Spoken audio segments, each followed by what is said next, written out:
you know, it's like, you know, pick 10,000 people and then start from there. But James Brown said it all for me when I was young. Say it loud, I'm black and I'm proud. It said it all. Curtis Mayfield had so many songs, like, I mean, from Amen, and then also, you know, Keep on Pushing, People Get Ready, We're a Winner.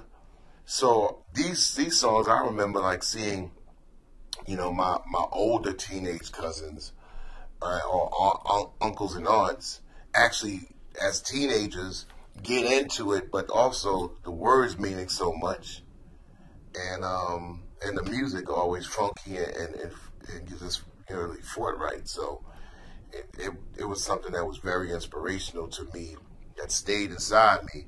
So even later on in the 80s, during R&B, I call it Reagan and Bush, a lot of the sights and the sounds post-disco were kind of like forgotten. And myself and Hank Shockley were hanging a flyer of a gig that we were promoting. And we put the picture of Malcolm X on the front of the flyer with him looking out the window with the car being.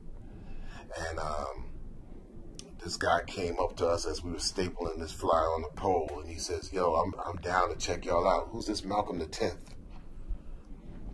And we looked at each other like, this dude don't even know who Malcolm X is, so we have to kind of like reconnect the dots here. And so, because we knew who Malcolm X was from, you know, people like the Last Poets and Gil Scott-Heron, who just came around and just dropped what they did, and then music in general just would not kind of like skip a beat when it need to say what it had to be said. You know, I mean, in the 60s, black artists, if they made pop records, it's because the whole world reached over into them and made them popular. Not that they tried to make pop records. And I, you know, when I read about writers writing kind of like in retro about Motown being a soft music, I don't hear that at all. Because I'm 9 years old, and Edwin Starr comes out with War. And the thing that drills in my mind, you know, and I know it's reading back, you know, you could say, okay, yeah, this is Motown's conscious, you know, attempt, and Norman Whitfield's drive at trying to do what Sly and the Family Stone did. But yeah, well, it was music that was out, and I looked at that as being like, hey, that's Motown. You know, I think there's a political statement that's done, whether you hear Martha Reeves say it or not, but Dancing in the Streets, because that's the soundtrack of what was happening, you know, whether it's the Watts riots, whether it was, you know, the Detroit riots in '67 or Newark in '68, or, you know, it's just like one of those things that you can't separate the news from the music. You can't separate the pictures from the voices. So all this actually was built up in us, where we said, you know, we got to reconnect those dots, because we knew that there was no separation of feeling.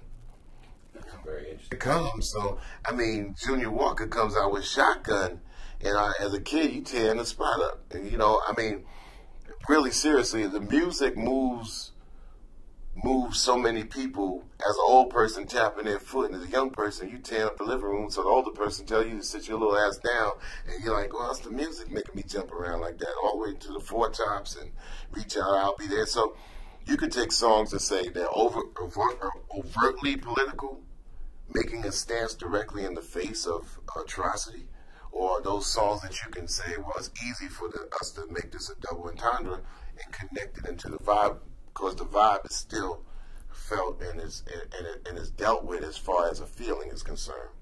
So that's what we got as far as, you know, reaching as DJs of hip hop and reaching back into the 60s.